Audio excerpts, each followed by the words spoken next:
Hello, everybody. Welcome to the Tech Disruptors podcast. My name is Darren. This lovely gentleman, my co-host, is Jason. And our other regular co-host is. And I'm Devin.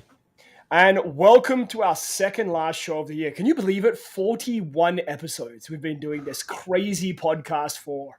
You know, we always talk about when we first started. Now, Devin, I don't know if you remember this, maybe not, on Twitter Spaces. Remember that? I do. We would just have some voice chats. It was fun. That was it. And that's how it started. And now look at us now, right? Now we have all this responsibility. We have fans. No, I'm just kidding. We're on camera before. Paparazzi. I'm going to be honest with you.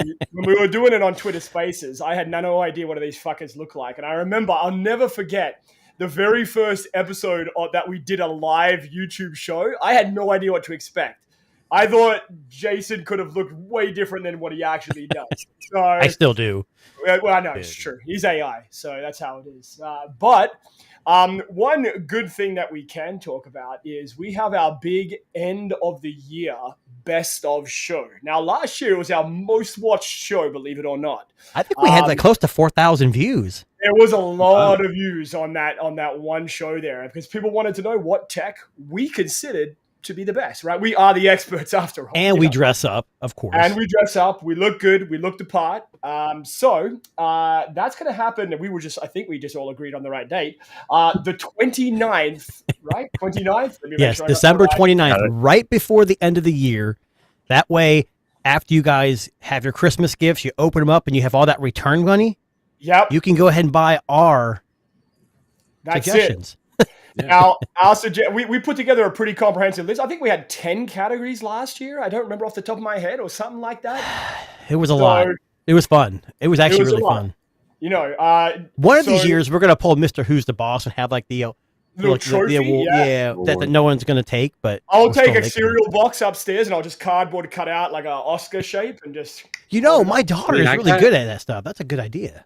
I got my 3D printer now. I can start printing. Oh, there we go. All right, Devin. All right, Devin. I'll let you come up with a design, buddy. A design. Are you good at CAD? No, absolutely not. I find a print and I hit the print button. That's all I do. So if I get a CAD design, are you saying we could legitimately have real awards for our? Well, it's not just CAD. You got an SLS and there's all kinds of stuff you got to do. Yeah, they're pretty smart these days, though. The software that comes with these things, you pretty much just push the button and it can take. I'll be honest. I had a 3D printer. And I wasn't really good at it, so a lot of the designs I made, I sent out to one of those websites that printed it for me. What about a snapshot of a drawing on a napkin? Would that work?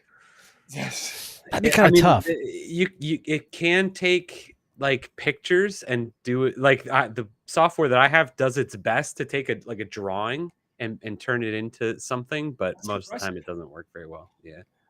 Well, listen, we'll figure out something. But yes, our final show of the year, the 29th of December. We're going to have a little bit of a break for Christmas, right? Everything starts to slow down this time of the year. But the 29th is our biggest show of the year. What was our phone of the year last year? The Honor Magic 5 Pro. Right.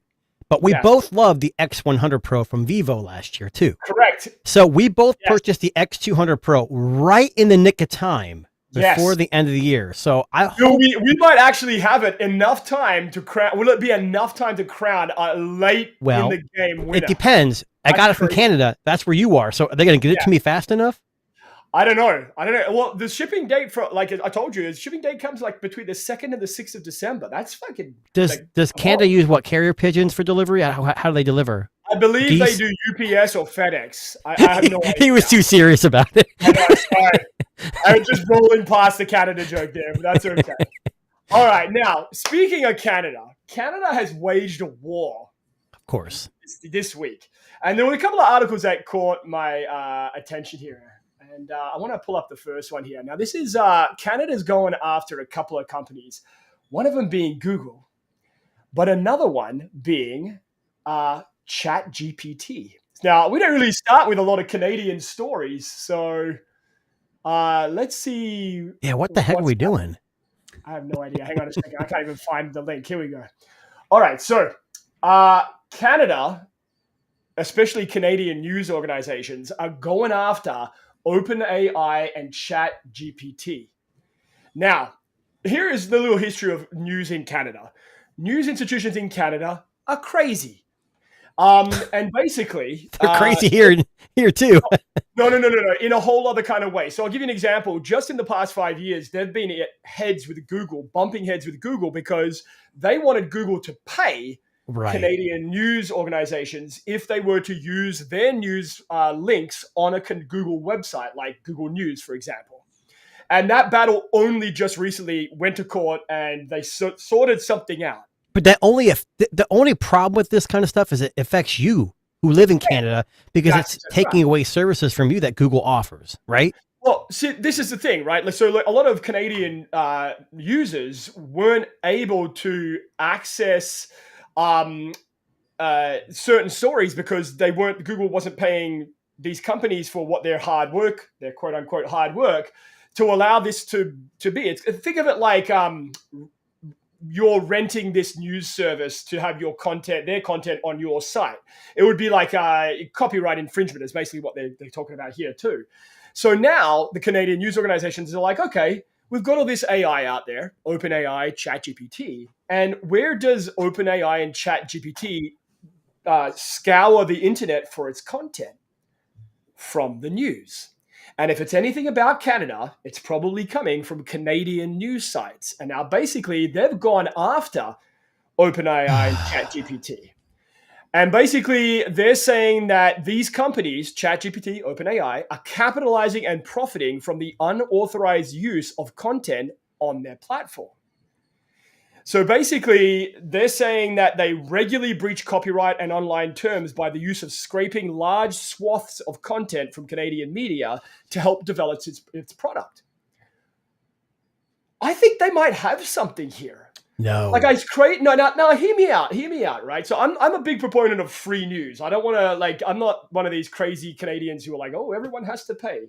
But basically, they're saying, hey, you want to use our content on your AI searches, then you kind of got to give us credit where credit is due, right? Like we do all the hard work and you're just using a what do they call it? Yeah, but Canada's not the only one this is happening to, though. Why are they throwing a fit about it? Because Canadian news want to get their due, right? They want to be paid for the work that they do. And I don't think this is such a crazy idea.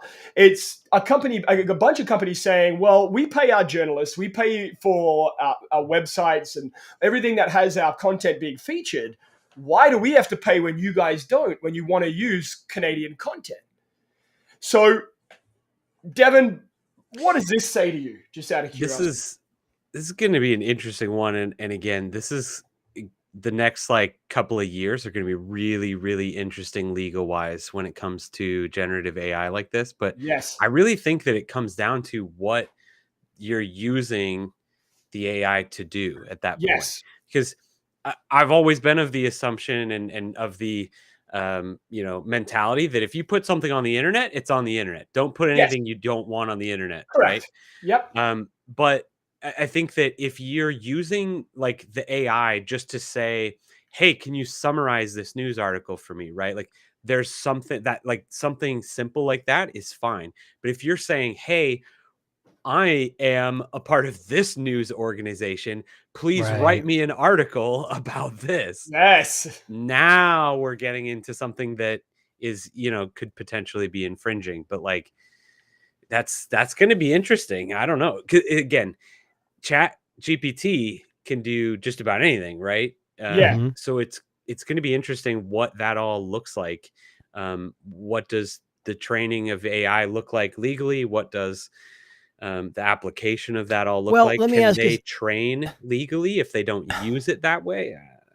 Well, I didn't mean to interrupt. I just when you do AI, if you ask Gemini for something, it usually, at least in the web version, it cites. It has your little. It cites where it's getting the information from. Are they saying that that ChatGPT is not doing this, or if they are, they still want paid no matter what? Yeah. Well, I mean, listen. I mean, I always think about universities, right? So a university student who goes on a website and uses someone else's content in an essay or for a research paper. If they don't cite where it comes from and give credit to the publisher, that's copyright. That's plagiarism, right? So is it really that crazy of an idea for a company or companies to go, you know what? We're okay with you using our content, but we want to be given a little bit of this, big slice of the pie of money. That's where I'm confused. Like when I was in college, I had to write a thesis. It was like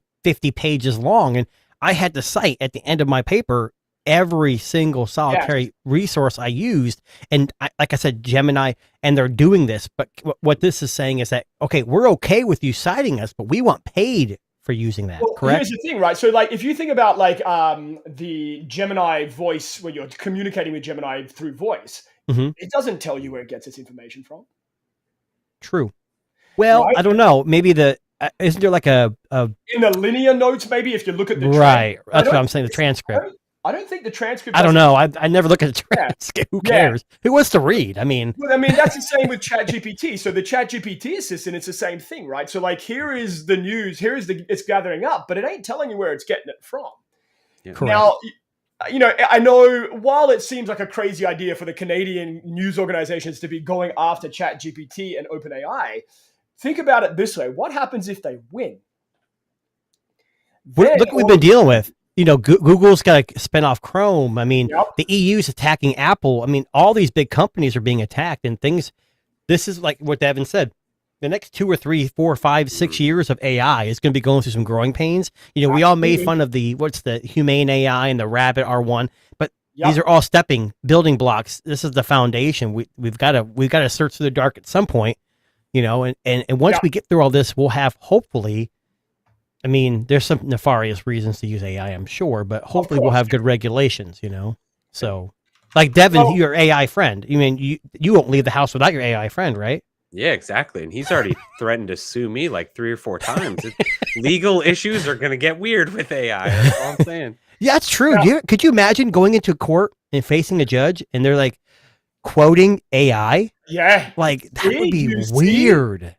Now, listen, we should also take anything that the Canadian news says with a grain of salt, because I'm going to show you an example of what Canadian Why would you say that? I think Canadian media is, top tier. 6:38 right now. We're going to check in with Jordan to see how we are shaping up early this morning. Already seeing some nice temperatures. Oh, he's throwing clothes at us. Oh, my God. What's he doing? Did you just cut your jeans? He cut the legs off his pants. Is this Canadian? Oh, it's in Calgary. Amber, this is obviously. For you. This is my pant leg. Oh, no. There you go. Just keep watching. Shut up. Oh, no. Darren, do you watch this a lot? Yeah, who, folks? See, people are just starting to have their French toast. This is a good way to have your French toast or your Eggos. Pancakes. Oh. Sausage. So we've been asking people to tell us this is the outfit, what right? look of Jordan's throughout the week they've liked best. Okay, I can't handle anymore, but we should always take that. What I got from that video was his pockets were too long. It's true. Yeah, he needed to trim the pockets. But it's like they weren't made to be shorts. It's like his pants weren't made to be short. You know what, though? If you go to YouTube and type in bloopers, news bloopers, they're everywhere, and they're hilarious. You can watch hours of that. Absolutely.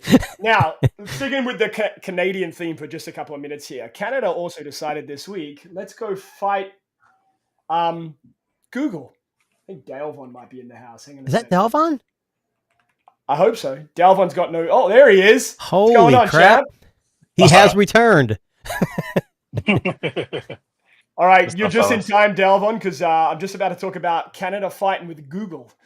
So, along comes Canada, basically saying, let's break up Google. So Canada has Competition Bureau wants to break up Google's ad business. Now, there have been a lot of stories in the news the last couple of weeks saying that we need to break up Google and Alphabet and, make it more transparent. So along comes Google. Now, this is actually an interesting... Hold on. Darren, can I ask a question real quick? Yeah. So we know Google's being attacked by the EU and the US. Yep. Apple's being attacked.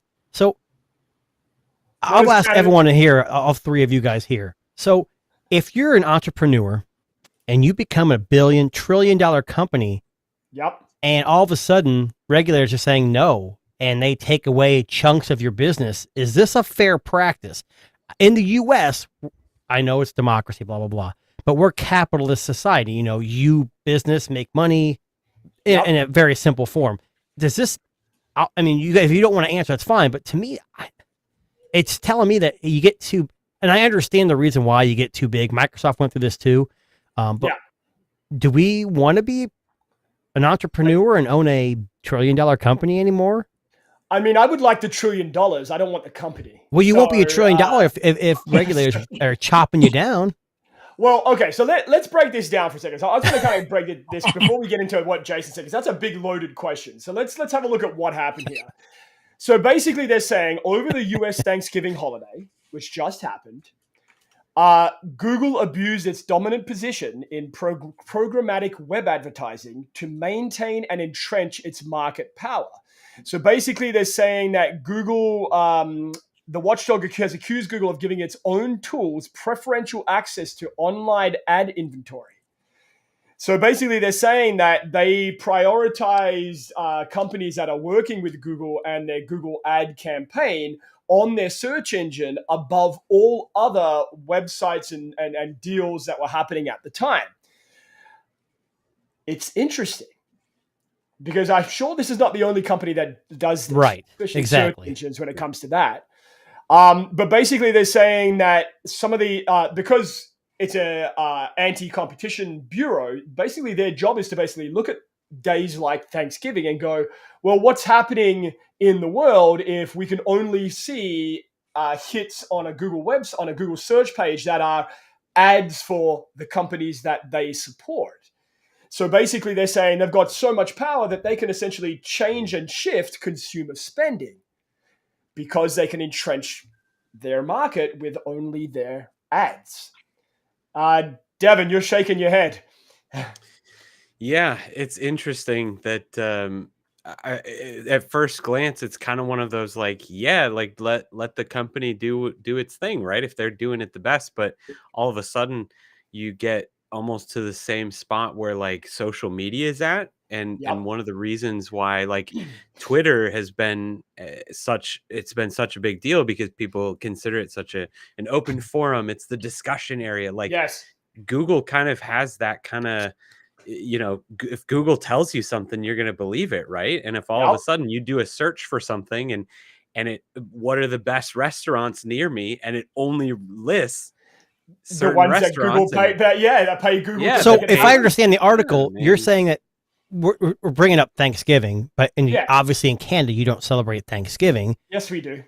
Just earlier. Right. Well, I'm saying it's same as us. So this is just brought out, put a spotlight on this practice. So it's not just necessarily Black Friday or Thanksgiving in the US. It's every major event. And basically they're saying that they watched over the US Thanksgiving to kind of like monitor what was happening.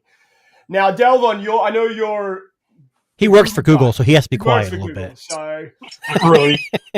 So, simple question, Delvon. Is it okay for a search engine to prioritize the companies that pay to advertise on their site? Yes. I mean, a simple answer, yes. If you're paying, yes. Yeah. That's anything. That's anything in the world. Like when I, just for instance, you guys know I'm a photographer. If I ever do a favor for a person, as in a free photo shoot, and then I shoot them first, and then the next day a client books me and they pay me, their priority over that free person. So I definitely look at it like that. And look, I mean, I think what the Canadian, whatever the organization, Antitrust Watchdog, stupid fucking name. But anyway, I guess what they're trying to basically say is, we get it. People are going to pay, but is it anti-consumerist? I guess is the it can't be, because if you're a small business, you can't afford what Best Buy, Walmart, Amazon can do. I get that. So Delvon's right in one respect. It's like, if you're paying, it's like we talked about that whole Ace situation where he was buying subs. He was paying for a service, and he called me the F-bomb. Oh, that guy. Oh, that guy. Okay, bring it back. So he paid for a service that was legal, so he got bumped up. Whether it really helps him or not. Probably not. But there's two sides of the story. Like, yes, if you're Amazon and you're paying $1 billion or $800 million to Google to place ads, which I know Amazon's not because Amazon hates Google. Do they get the? I don't know. That's tough. If it's only going to affect your small hometown people. I know Google offers, hey, you can buy ads with us, but it's not the same. Small companies can't afford it, right? Like, I mean, it'd be like if the tech disruptors took out an ad on Google, I would have to sell 3 kidneys and a liver. Oh, I'm actually got rid. I did buy some ad space. I have no kidneys, so I'm not sure how long I'll make it through this live stream, but we'll see. You just got tubes and like a cycle thing. He's cycling. I got a dialysis machine right next to me. What did you just say, Darren? You got this machine, a spinny thing? Cycle. Yeah. So I couldn't remember the name. I was like, he'll figure it out. But he got it. Yeah. All right. Anyway, let's move off of Canada for a second. Now, can we talk gaming for a second? So over Black Friday and Cyber Monday, some pretty great gaming deals around there.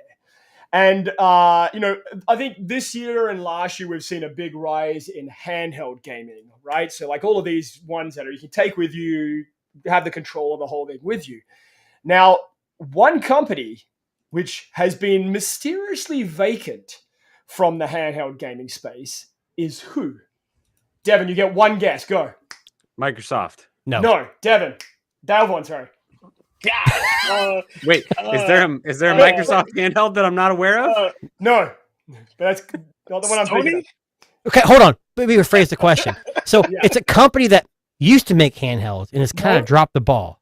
Oh yeah, correct. True. Should have rephrased that. Used to make. Kind of fell off the radar. The latest one was a bomb, kind of. So Sony. There you go. Ding, ding. Okay, I was hoping I was right. Darren's like not giving me any. Wait a minute, that's what I said. Oh, is that what you said? Yes, I said Sony. Oh, sorry. I didn't hear you. Delvin's on the money. He's the guy. He's a Renaissance man. He knows. Okay, so Sony has come out and said they are going back into the handheld console game.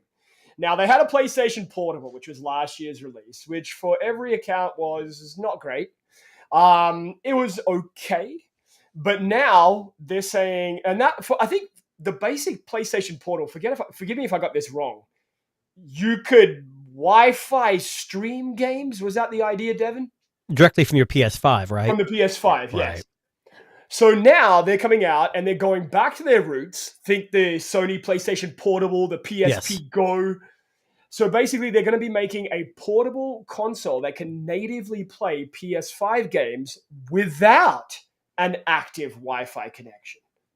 So I guess you download the game, it downloads to your device, it also downloads to your PlayStation, and you can play your game anywhere you want. Now, this is meant to be a direct competitor to Nintendo's gaming console, which the name forgives me. And Microsoft, I don't know, Devin, I don't know what Microsoft handheld they're talking about because I don't know of any. I didn't know of any either.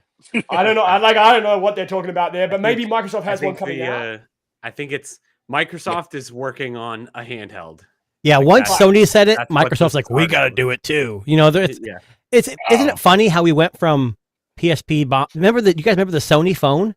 Yes. The Xperia phone? Like all these things have like come and gone, and now we have like if you wanted a like handheld gaming device, you had to go with like Ambernick and get like these retro, gaming console things. But now they seem like they're coming back a little bit. Now, just before we talk more, can I just pitch an idea? Microsoft, if you're listening, take your Surface Duo that you used to sell and make that into a gaming console with buttons on the bottom. Turn it vertically, screen up, buttons on the bottom, virtual buttons on the bottom. Close it up, put it in your pocket. Right? They've got all those. Here's the problem with all this: like, around somewhere. It's power. Like that PlayStation Portal had like a Snapdragon 7 series. It's not going to play a PS5 game without some kind of streaming. So I think the Switch has done a hell of a job with optimizing games. Yeah. And it's not that powerful. That chip in there is not much older than the original NVIDIA Shield streaming box. Like it's not that much different. It's all about optimization and power. And I think mobile technology, Apple does a really good job, but they also optimize the hardware and everything else. Yes. I mean, it should be interesting with Snapdragon leading the way with, new ARM chips. AMD and Intel are the ones that are kind of trying to play catch up now. It seems like. Now, I'm not saying they're struggling, and maybe they are, but yeah, that's my biggest thing with handhelds is you got a small screen. You don't need, PS5 power, but you still have to have something. Now, Devin, Sony handheld is going to be a hit or a miss? Hit. Yeah, I mean, if they actually have console games on a handheld, 100%, it should be a hit. I mean, they already came out with the PS5 Pro and the anniversary edition at way too expensive of prices. And they Okay, all right, hang on a second. Let's pause you right there. How much is this handheld going to be? I'm going to say $1,299. No. Straight off the gate. That's my guess. That's a lot of money. No, they're not gonna aim it higher than their PS5 Pro. No way. What's PS5? What the PS5 Pro is? What, $699? Yes, $699 to $799. I think if they're smart, it'll be around $400 to $500. No way. And it's gonna have that backwards compatibility where it can stream. It may not be able to play your Pro games, but it can stream them. You're forgetting something. You're taking all of the power of a PS5 and compressing it into a handheld. Not necessarily. There's no way you can compress the power of a PS5 into a handheld. It's not going to happen. Yeah, I think the PSP was not powerful. On exactly what the specs are. Is it going to be doing upscaling, or is it actually going to be running something in? Yeah, what if it's a 4K screen with a fucking No way. Then it'll be what if it is $2,000? You don't need 4K for a 7-inch screen. You don't need a 4K 7-inch screen. No, but okay, so hear me out. Take your Sony Xperia 1, the 4K screen that it had on that phone. Yeah. Take the parts bin of that. Add some controllers on the side. A 6.5-inch screen with some controllers on the side with the power of a Snapdragon chip and a decent sized battery. And the screen from an Xperia phone. $12.99. I don't think so. No. Because the Switch will tear it up. When the Switch 2 comes out, it's got more of a following. It's going to have more games. I mean, I guess it's two different audiences. I mean, Switch has a different audience than the PS. I get it.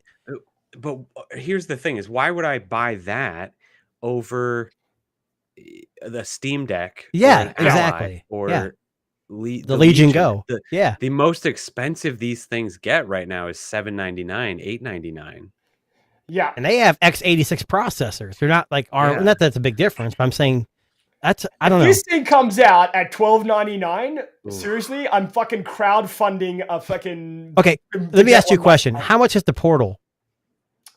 200. It was. Yeah, it was like 300. See, and that thing can't natively play anything. It's not powerful. No, it's a fucking streaming device. It's not. But $200, and that looks the design that's really good. Yes, it's going to have some. It's probably fragile, but if they had something like that with a little more oomph, and you charge $400 or $500 for it, it's still a lot.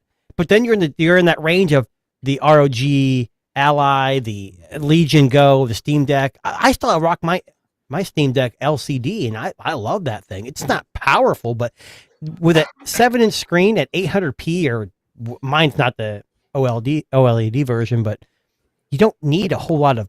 I don't know. $1,200 for a PlayStation Portable is not going to fly. People aren't going to buy it. I'm sorry. I think it's going to be like 500 or under that. I don't think they're going to go ridiculously crazy. Well, you know what we're getting? It's Sony. Delvon, you got to remember. Yeah. In Canada, it's going to be $500 for us. It's going to be $8,000 Canadian. That's what he needs. If you're saying okay, well, all right, Canadian. Now it makes sense. Duh, Canadian money. Sorry, Darren. $2.99. Darren, you're crazy. Nobody's going to pay $12.99. That's fair. That's fair, Dan. Canadians will, because that's what the Listen, I can tell you right now, if it is $12.99 Canadian, I'm going to do like this next guy did. Oh no! Did you watch the YouTube video of this? I did, and I'm gonna pull it up. Dude, this guy is kind of funny. Yeah. Kind of weird, and I kind of love it. So, okay, I'm gonna pull up the video in just a second, but just to preface this, a YouTuber has created a DIY ultra-wide handheld gaming PC from broken laptop parts. So I'm gonna pull up the video. Let me just pull it up on a separate screen here. An ordinary day. Now, I'm not going to throw you the whole thing. I'm just going to. It's kind of a weird video because, like, these like drawings, Like I thought it was a commercial at first because his videos were like just him, like the. And then I found it. I found it. He's definitely intelligent. The NV127H4M-NX1. Just look at it. It's perfect. Okay, it so here he is building it. I know Devin's probably all for this. Oh yeah. Here's my problem with this though, is that it's not that powerful GPU wise. So he's not going to be playing AAA games on this thing. He's got the screen, right? Like he's got a mouse, a trackpad. He's got a mouse, trackpad. He's got. Yes. I think the most interesting part is making it a widescreen. He allows to have a keyboard in it, which is really cool. I'm incredibly happy right now. Eat my screen. Save the other half for later. Okay, I'm gonna now hold on. Pause it for a second. Yes. So, Devin, now I know you don't make things like this, but isn't it like when you build a PC and you start it for the first time, like that sigh of release and how happy you are, like 100%. doing something like this and having it start and like just having that aha, God, that'd be amazing feeling. Oh yeah, 100%. Now I'm gonna skip ahead towards the end here because it's a 25-minute video. You can check it out at home. It's called I built an ultra wide DS, basically. Very good video. Very good video. And wait, hold on. One last touch. The screen still isn't in. So look at that keyboard. And congratulations. I love I honestly love I know. Like I love The question is, what are you gonna be playing on this? Retro ROMs? I mean it has a fully functioning like chassis and so the hinges are from the actual laptop you took the screen out of? Yep.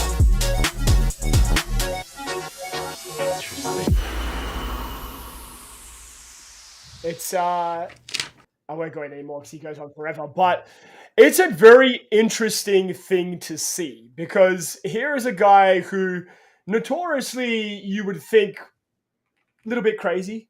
He's tinkering with some parts and things, but he legitimately had an idea. He said, I've got a broken laptop screen. It's widescreen. I love it. It's a great screen. What if I took some hardware from all these bits and pieces that I had lying around, mashed them all together? This is kind of what Devin does when he builds a PC. He takes all the different parts, puts it together, and goes, look what I made. Now, Devin, how hard is it to make something like this? Oh my God. I mean, so I think what he did to make this even more difficult is he used what looked like a MacBook Air chassis. Yes. And Apple is notorious for just locking everything down and making it so difficult to do anything else other than what it was made to do. That, I mean, that right there, I feel like is an achievement, but I guess I'd have to go. I'll have to go watch the video and see exactly what he did. But I assume just putting in a different screen on a MacBook chassis and making it work. It was this dude was pulling out separate pins from like the chips, literally separate pins to power the screen. And what my biggest thing is like I get it. He's trying to do it as cheap as possible. He went and bought I want to say it was like a Core i5 or i7. Something. It was something basic. But it was like an 8 series. There's a couple. So it didn't have an AP, good built-in APU. But I think had he grabbed a newer AMD and did this more powerful, but it would have cost him a hell of a lot more. Then you might as well buy a pre-made. What makes this different is it folds, has a keyboard. Like for me, I'm a keyboard and mouse player. The trackpad wouldn't work for me, but I think you could use it as a regular laptop. It was running Windows 11. Yeah. That keyboard, though, could you imagine typing on that thing? Oh, yeah. Cool as hell, but... if you were sending a quick message, you had a Discord open and you wanted to say, hey, guys, I'm on, sure. It looked, the keys looked pretty tactile. He literally went and bought, Wii controllers and took parts out, salvaged parts out of those. That keyboard, he wired each key, individually. That dude knows what he's doing. And the fact that he can make a video, it's not, it's MKBHD, production quality, but he's captivating just enough to keep you watching. And I really wanted to see what games he was playing. He didn't really play a whole lot of games. Okay, hang on a second. Two things. This guy's name is Marcin Plaza, which I find is just a fucking amazing name. Yeah. But second of all, he's playing probably the dumbest game on this screenshot here that I could possibly want to play on a device like this. And what is that, fucking Animal Kingdom? I don't know what that is, but it looks Terraria to me. Yeah, that's not Animal Kingdom. Like, honestly, like, if you're gonna go to all this trouble, I better be able to play some pretty fucking. Here's what I'm going to say, Darren. Yeah. Yes, this is not going to play anything AAA. Nothing. Correct. There's no GPU. But the fact that he did this, and it's what he wanted, I would be stoked, and I want to share it with the world. But I'm with you. Like, this isn't going to play any real games. It's just the fact that he overcame a lot to make this work. Yeah, this looks more like a proof of concept type of thing rather than. Which is a cool idea, and we're all for it on the Tech Disruptors. People doing their own thing, making some interesting tech. But yeah, absolutely, I put the video link in the chat. Take a look at it, please. It's pretty amazing. Can we talk AI? I've held off this long. AI. What's AI? Oh, sorry, Davon. What was that?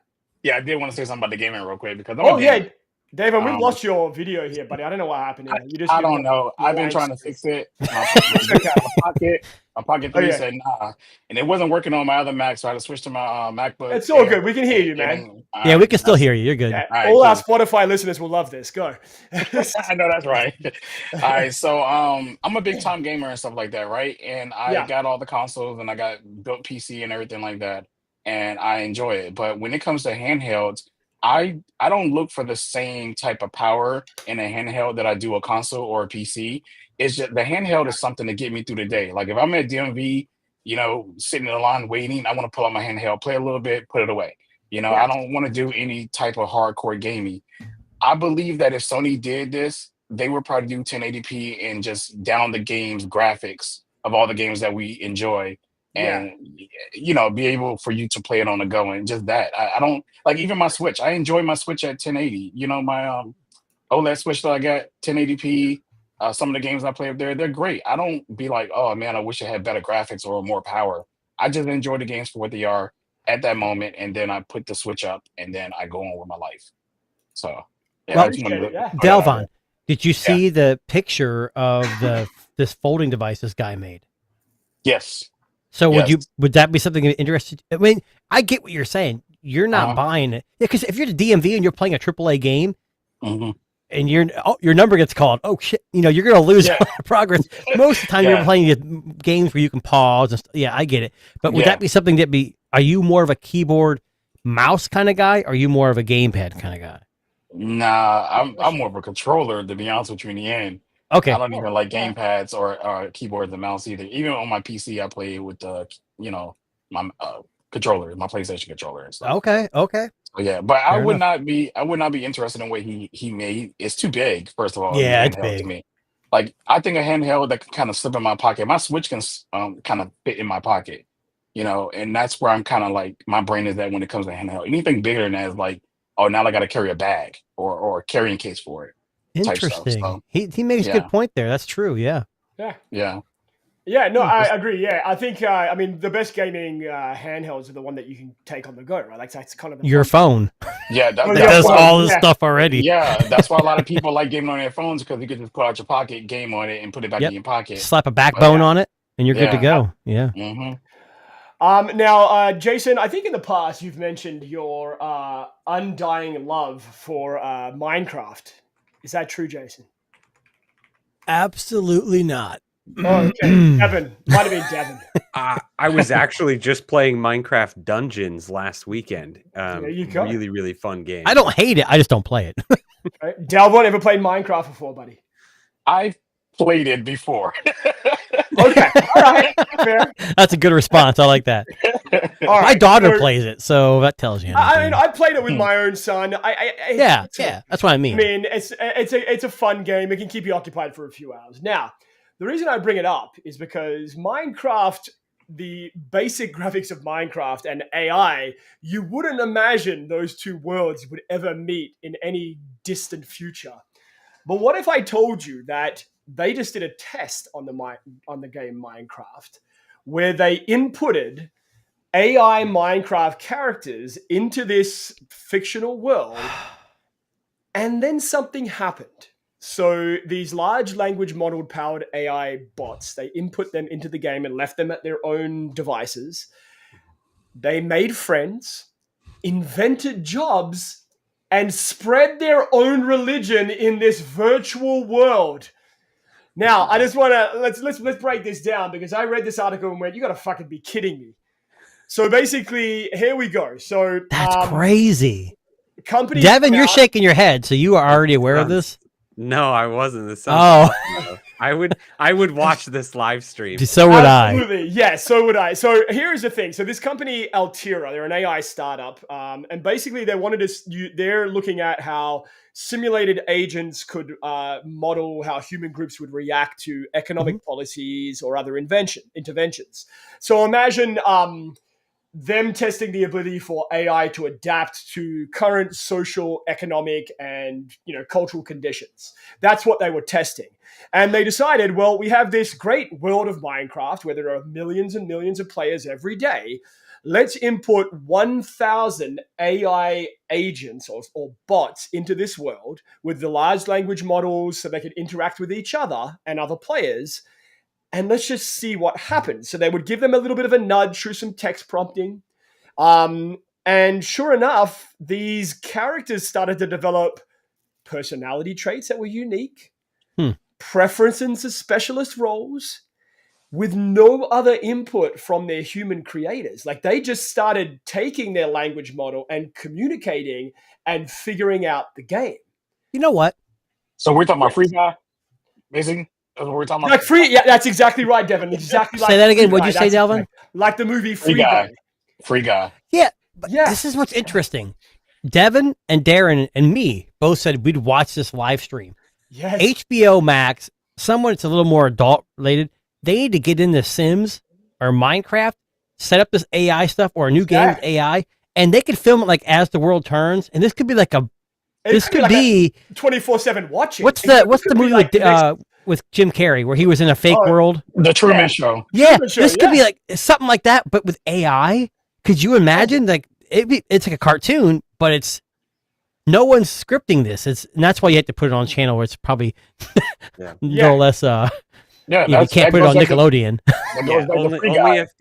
Only if the AI is like talking to each other. Can you imagine? Like, that's what I'm saying. Different conversations that pop up and just knowing back your head that this is not being scripted. It can be edited because you got to make it time. Really boring. Yeah, most of the time. You got to edit it. It's like, this reality shows, there are hours and hours and hours and hours of footage, but they're cutting it down to the exciting parts. But you get HBO to do all the production with AI, they can go through and cut it up themselves. So I'm not saying HBO.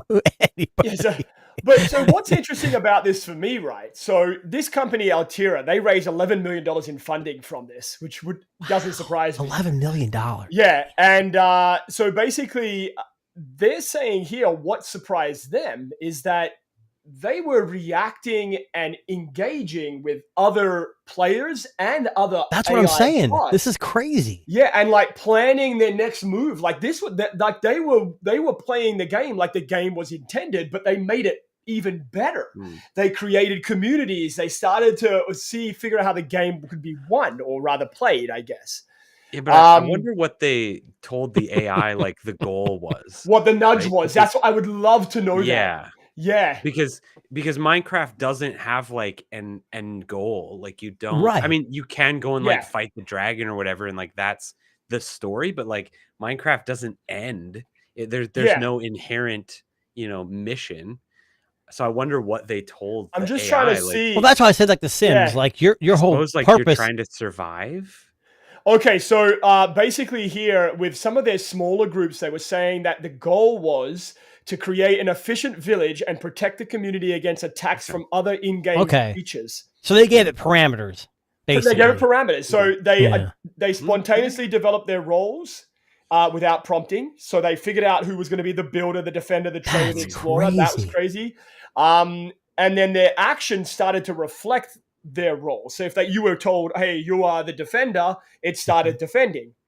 And then, the artist, listen to this. So the artist, one of the roles, started spending time picking flowers. The farmers gathered seeds and the guards built more fences. That's fucking crazy to me. Wow. Right? Like look at what. Well, you know what fascinates me more is they started their own religion. Like, what are they worshiping? That's what I want to know. Bro, okay, so let's say one of the roles was priest. Yeah. So they would have taken the knowledge of whatever they thought religion was, created a grave statue or something, and gone, this is what we believe now. Like, that's like, it's an insane concept, but so it's Free Guy in Minecraft. God, that's crazy. It's not really Free Guy, but it's, man. When I die, I don't want my consciousness preserved and put in another body here on Earth. I want it put in a Minecraft server. In Minecraft, honestly, I'm all for it, man. What's the show we always talk about, Darren? Upload. Yeah, after you die, you put in this like virtual world, and you can do whatever. Yeah. But it was, it's sad though, Devin. You say that now, but this show we're talking about is when someone passes away. I don't know if you watched it. Yeah. They pass away. Their consciousness is passed on in this virtual world. So you live out your life as you, but you're dead, but you're in this virtual world. But it all comes down to money. Like your loved ones have to it's like commissary when you're in prison, like in jail. Someone's got to supply you with the token. It's terrible. Could you imagine if this was true and you went to a Minecraft, Devin, and your remaining family's like, he doesn't need any more of this or that. No. Too bad. Yeah, you can be. What if they put you in as a zombie? Yeah, right. You're like that's you're dead instantly again. So what happens when you die after you're already dead? I mean, I don't know. But I find stuff like that so interesting because it's so random. Like, why Minecraft? Why pick that game? Why not? That's the question you should be asking.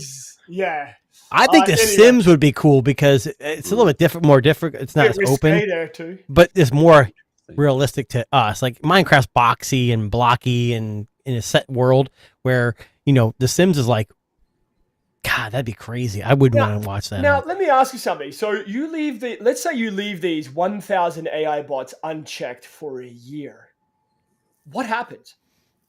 I think it also, just Mark in the chat already said. We should have seen it coming. It starts there, Mark. Yeah, 100%. Yeah, but for a year, it'd be interesting to see. Would they build satellite communities? That's what I want to watch. Right? I want to see that. I think that's something we're going to look into. We're going to put our own Tech Disruptors AI bot in there. It'll probably die in the first 30 seconds, but it was nice to think about it. But anyway, let's jump back over to a story that we missed last week, Jason, and I think we should probably talk a little bit about it.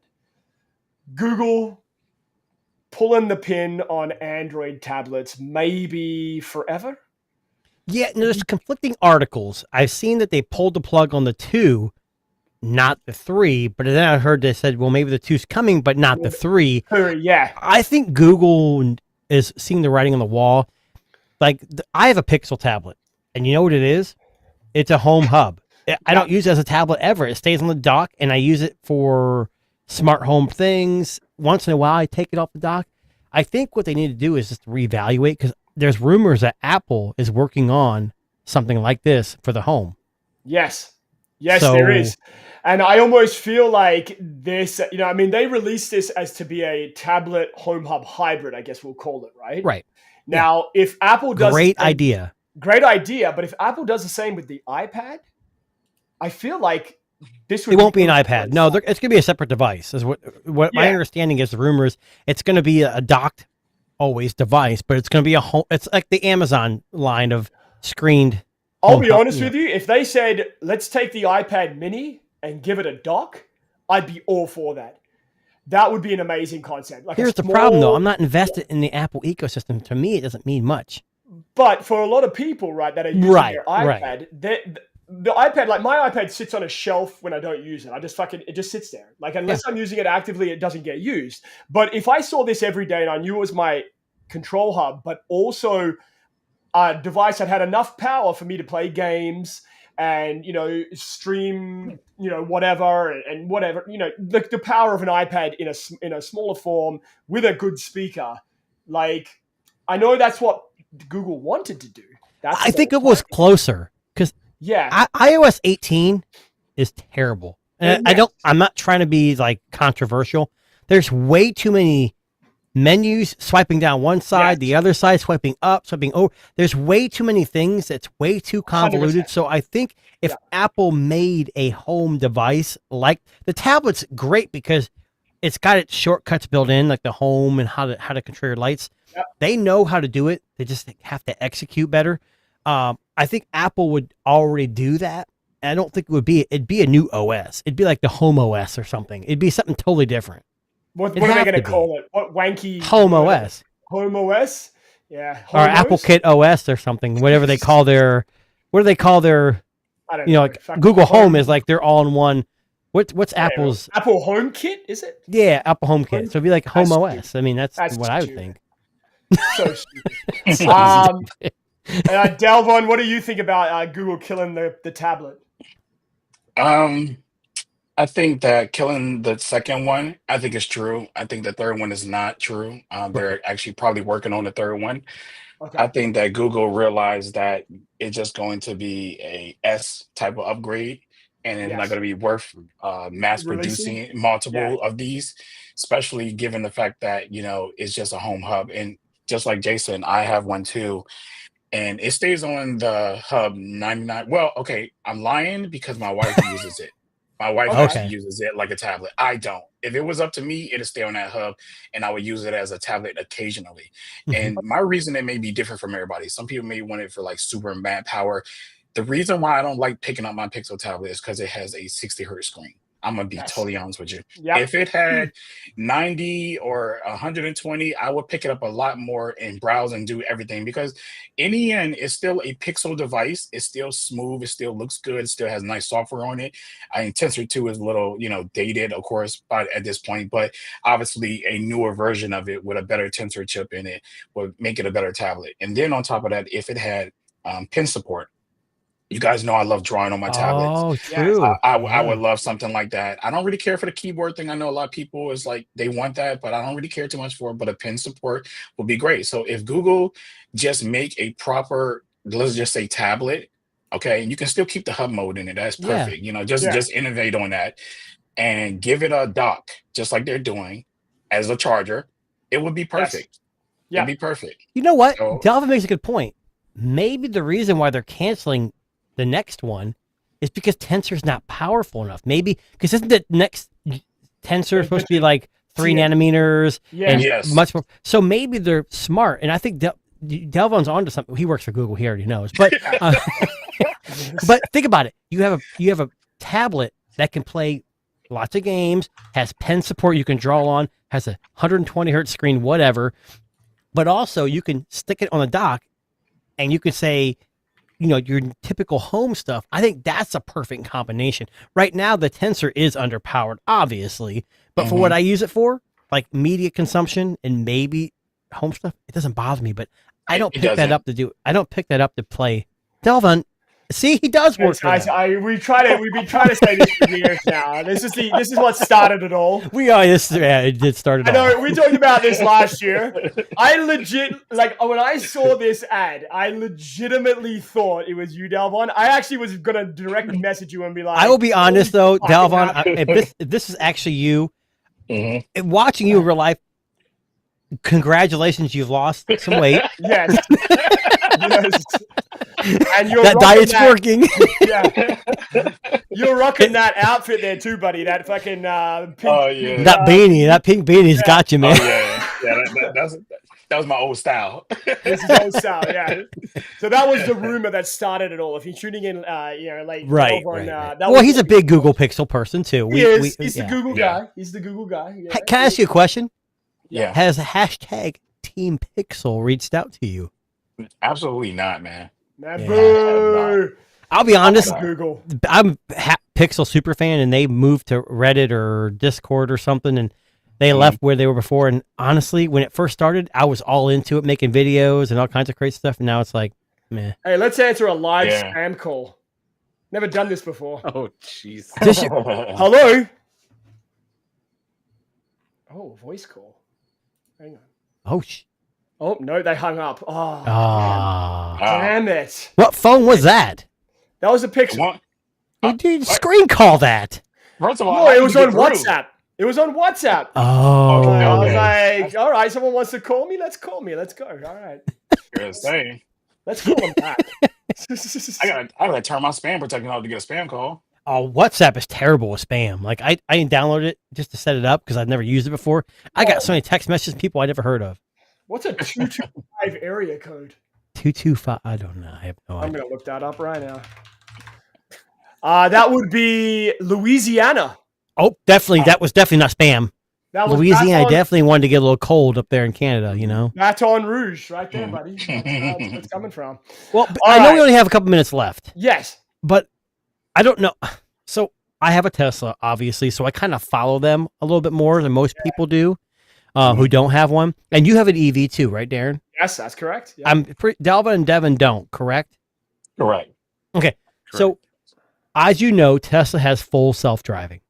Yes. And the version they have now is like 12 point blah, blah, blah.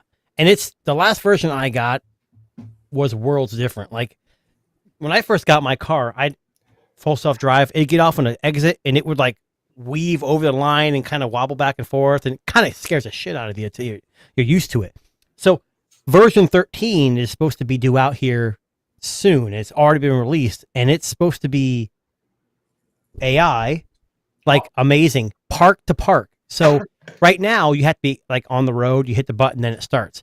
Now it's saying, and I don't have it yet, I don't get their update yet, you can be in your garage, you hit the button, it'll back out of your garage, take you to your destination, and even park for you if it's like a store, and then take you back and park you in your garage.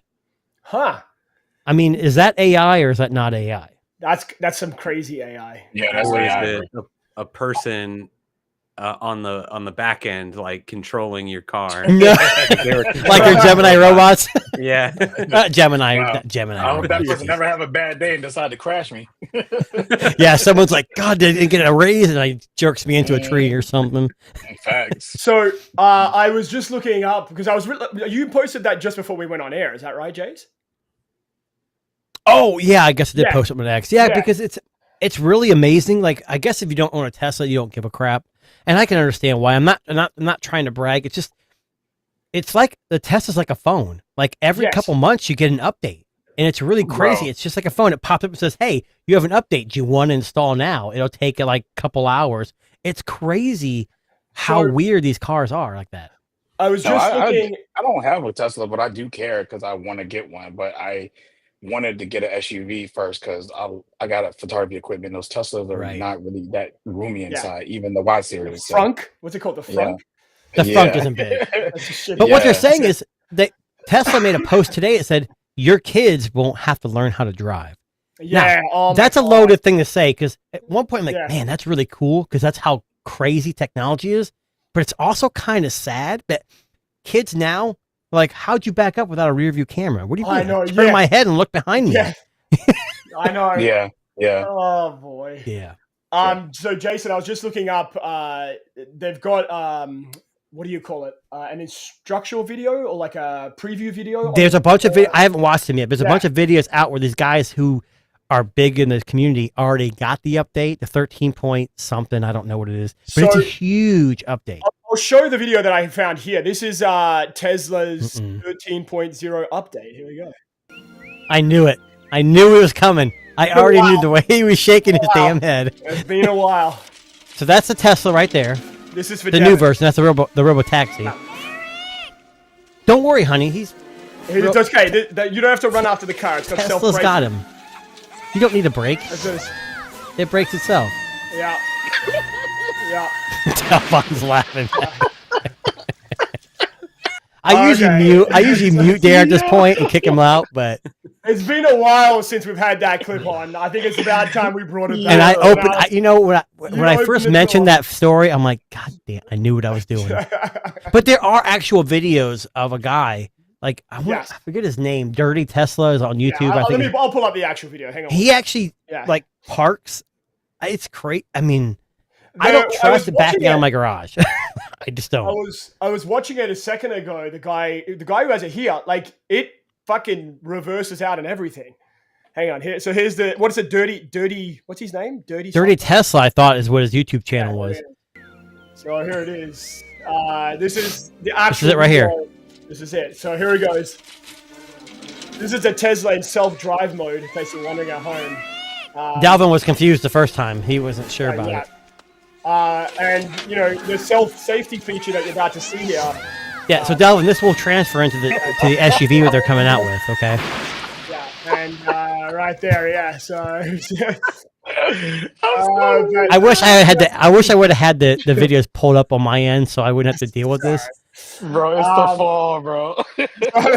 Don't worry, Dalvin. Don't worry. The new Tesla that you'll be driving with SUV, it will be waterproof. It'll float, so you'll be good. Okay, all right, good. Now, we should mention, and on our second last show of the year, we've been running that joke for the better half of this whole year, I believe, Jason. Is that fair to say? Yeah, and usually when that kind of stuff happens, I usually just do this, and then Darren's gone. Darren's gone. We don't have to worry about him anymore. But I bring him back like magic. But yeah, we've running that joke all year. That's a classic joke. Thank you to Paul Rudd for that joke, in case you're wondering. But yes, on our second last show, I couldn't let the opportunity do it not once but twice. Because it wouldn't be in good conscience to do that in our last show where we're exactly because we're going to be all dressed up in suits. We're going to look good, right? So anyway, that actually brings us to the end of our second last show of the year. We are coming back with our end of year special on the 29th. So we're having a couple of weeks off here for Christmas and the festive season. I'm going to grow a long white beard and put on some pounds and come back, give out some gifts to some lovely kids. Jason usually does it out of the side of his van, so it's a bit. Yeah, it's unmarked. It's a white van, no windows. I have candy. Yeah, it's all that. But we're going to be back the 29th of December. Put that in your calendars. It's going to be our massive end of the year special. 10 categories, best of everything. We'll be in suits. Jason's getting a haircut for the event and everything. Yes. So, better than what I have now. Right. It's going to be an amazing show, and we're looking forward to seeing you all. So make sure you hit that like and subscribe button so you know, and that you, after Christmas, when you're in that post-fat Christmas phase, that you can come back and go, you know what? It's good to see these guys. And like we said at the beginning of the show, after your Christmas gifts, and you get them, and you're like, oh, I don't want any of this stuff. You return it, you get those gift cards and that cash. Exactly. You can watch our show and like, oh, that right there, I need to get that right there because they recommended it. 100%. Now, look, we're also on Spotify, Apple Music, Good Pods, all those places you find amazing podcasts. And tell your friends. Devin told 5 people about our show, and now we have more people in the chat than ever before. So, please tell your friends, get the word out there. We do this as a labor of love. We don't get paid for this. This is just us guys coming together collectively. I get paid. Darren doesn't. Go ahead. Wait, this is true. You said the paycheck was just coming after this final. Dalvin and Devin, you guys get your check in the mail. Don't let Darren know. He's not supposed to know about it. I get mine on the 29th, right? At the end. Right. Okay, got it. Yes, that's how we share it. But anyway, thank you very much, everybody that's tuning in. Thank you very much to Devin, Jason, Delvon. We appreciate you guys being here. You guys are amazing people. And please check out all of their respective YouTube channels and photography and all of that stuff. They're all amazing. And we will catch everybody in 3 weeks' time on the 29th of December for our final show. Don't miss it. On that note, have a good evening.